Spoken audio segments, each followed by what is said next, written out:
Hello, my name is Linda Dolke. I'm a demonstrator with Stampin'Up here in Australia, and today we're making this cute little Z-Fold card. See, it's got a special fold, and I hope you really enjoy making it with me today. So our card today is this gorgeous but very simple Z-Fold card. So it just opens like this, and as you can see I've put some little flowers in here as a little surprise because you don't see them until you open it, so they're really cute. There's also a spot here to write your greeting. It's a really easy card, so let's make it together. I am using the Good Morning Magnolia stamp set today. This is a 2-piece set, so it comes in 2 separate boxes. There's 10 stamps altogether, includes this great big beautiful magnolia here and a small one and some great greetings and other bits and pieces. So we are going to use these today. So I've already got my magnolia here and I'm going to stamp it. I'm going to ink it up first. I'm using Early Espresso ink, the dark brown, the darkest brown we have, but you could also use Mossy Meadow would be another coordinating colour, because I am using the coordinating DSP today, or that you can get with this set, so it is beautiful. It's called Magnolia Lane, the whole suite, but the stamp set individually is called Good Morning Magnolia. So I'm just going to stamp it here on this piece of Whisper White, and you'll be able to see how beautifully that stamps. For this I used block F. It's our biggest block, and it is the only one that really actually fits the whole magnolia on the block. So you will need block F if you're going for this stamp set. Okay.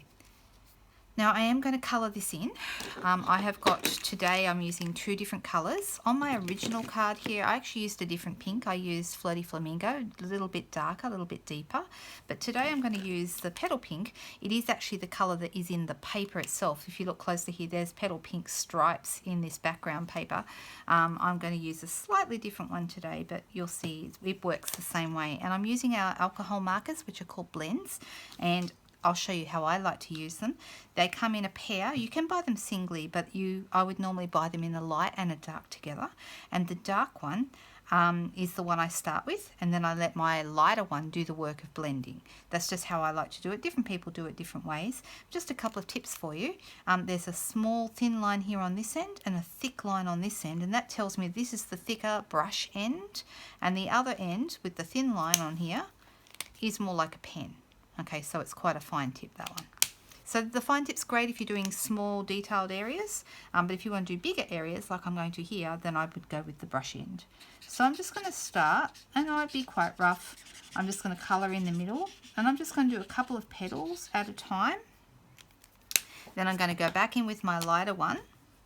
Now when I use my lighter colour, you can still see, let me pull it up closer, you can still see the difference between the light and the dark, but as you colour over that edge, and I usually use a circular motion, it actually blends together beautifully, and you can no longer see the line between the dark and the light colour. Just how I like to do it. That's why I like to start with the dark one and let my light one do the work for me. And I'm going to go back in and I'm going to do all of these, and then I'm going to do the same thing with the green. The green that I'm using for this is also in the matching paper, and this is Mossy Meadow, dark and light. So I'm going to speed the camera up so don't spend too much time doing this, and you'll be able to see how it all comes together. Here we go.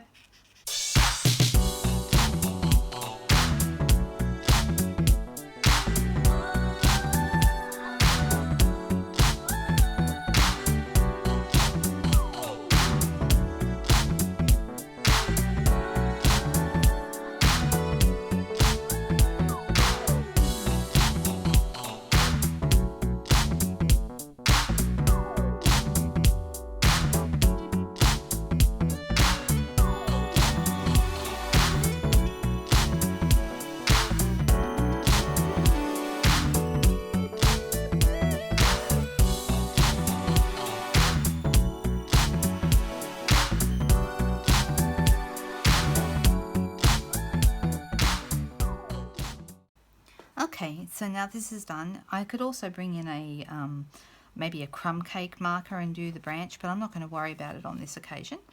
And I'm ready now to cut this out. Now this is actually one of the framelets from the matching framelit set. I'll just bring them in so you can see them.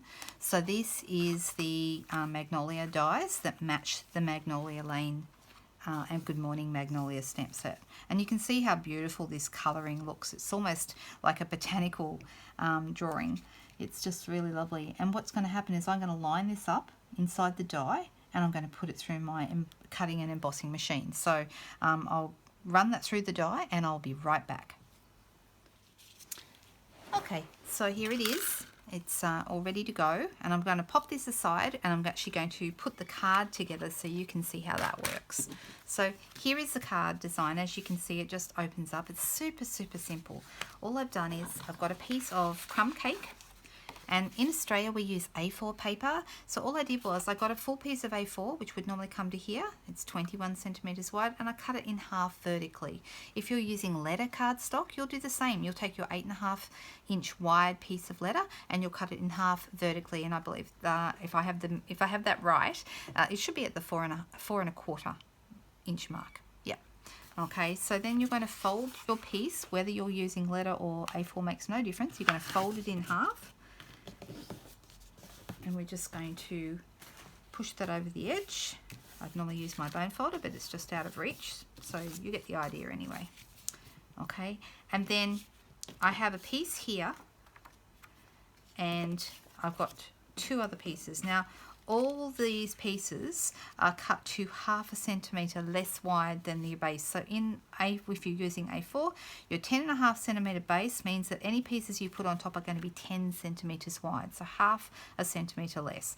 If you're using letter, you're going to go with 1/4 inch less wide, so you'll go with 4 inches for this piece of paper of width, which will fit just inside your 4.25 inch wide paper. So this piece is going to end up on the inside like this. What I'm going to do with the front piece here is now that I've got this piece folded, I'm going to come back and I am going to fold it back on itself. Okay, so this piece just goes in here. And what I would do is grab my bone folder. So I'm going to just fold these neatly and crisply so that it folds well, because you want it to hold its shape. So what we've got now is a piece of cardstock that was folded in half exactly and then back on itself. So when you look at it, there's a mountain fold and a valley fold, one way, and that's what makes your Z or your Z depending on where you come from. Okay, so then the pieces go inside. So I've got my 10 centimeter wide, and then it's 14.8 centimeters here. I'll put the measurements up on the screen for you so you can see. This piece fits just inside, so it's the same width wide, 10 centimeters, and it's 7 this way. And this one is going to end up on the front, and it's going to end up here. So you've got your different pieces like this. You can see I've used the one with the leaves today instead of the one with the stripes, but it's exactly the same measurements. You can use whichever one you like, really, but that's where they're going to go. So let's pop those in.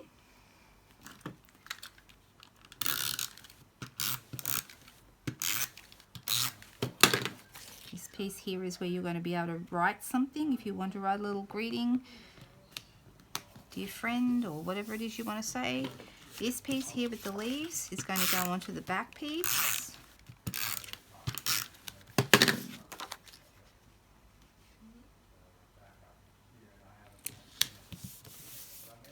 Okay, and then I've also got this piece here. I could also use this little piece here. It's got little magnolias on it, and it's got the pretty petal pink, which actually goes really nice with my petal pink paste. That would look quite pretty, but I do like the stripes, so I'm thinking I'm going to stick with the stripes today.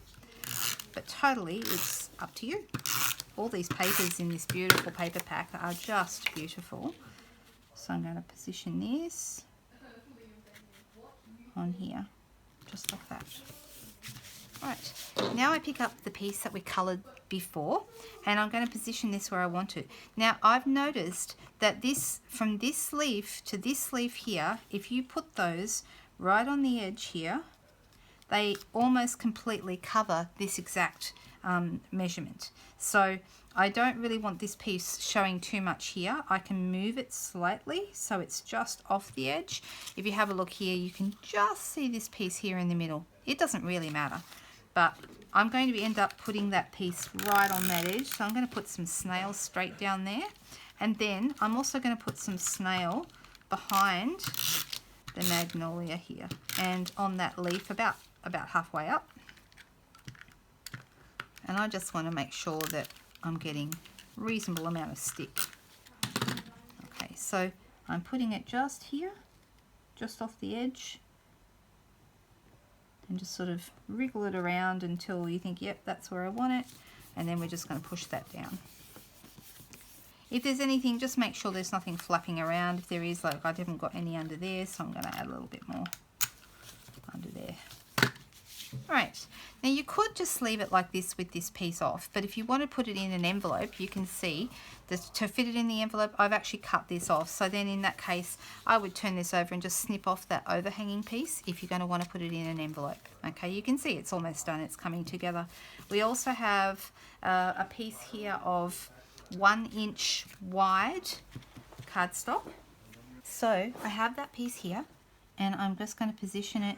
It's the same length as this piece of green here at the back, and I've made it 1 inch or so wide. So in centimeters, that's a little bit more than 2 centimeters, maybe 2.5. 2.5. There we go. So it'll end up just like that, so that when this piece comes over, you can see it sort of just pops out there at the bottom. So I'm going to put some snail behind that. So this is a really cute little card because it's super simple, as you can see, but quick and easy, and it looks impressive, and anyone who gets it will go, wow, that's a beautiful card. So this is just a strip the same length. I just cut a really thin strip of silver glimmer paper because I love bling, so that's just me indulging myself really. All the way across like that. And then I have this hello stamp. It's also from the Good Morning Magnolia set, and I could use either Mossy Meadow or I could use the espresso again. I'm thinking I might go with the Mossy Meadow this time. Yeah, I think I will. And I want that where I can see it, so you can see it when the card is closed. So I'm just closing my card, and I want that sort of over here in the middle, just like that. And then if you want to, you can make a little surprise for inside. As you can see here, I made a couple of these little magnolias, these guys here, and I cut them out with the matching die and popped them on my card, and then I coloured them with blends as well. In this case, I've used the Floaty Flamingo again to match the front, but of course you could also use any colour. Another colour, the petal pink goes beautifully. The other colour that goes great with these, and I haven't even opened mine yet, are the So Saffron blends. They're new, so there's a dark and a light in those, and they would look lovely as well. So there we are. How easy is that, guys? Nice and simple card for what is a long weekend here in Australia. But wherever you are, wherever you're watching it from, I hope you enjoyed that and will make your own. Have a great day. Bye.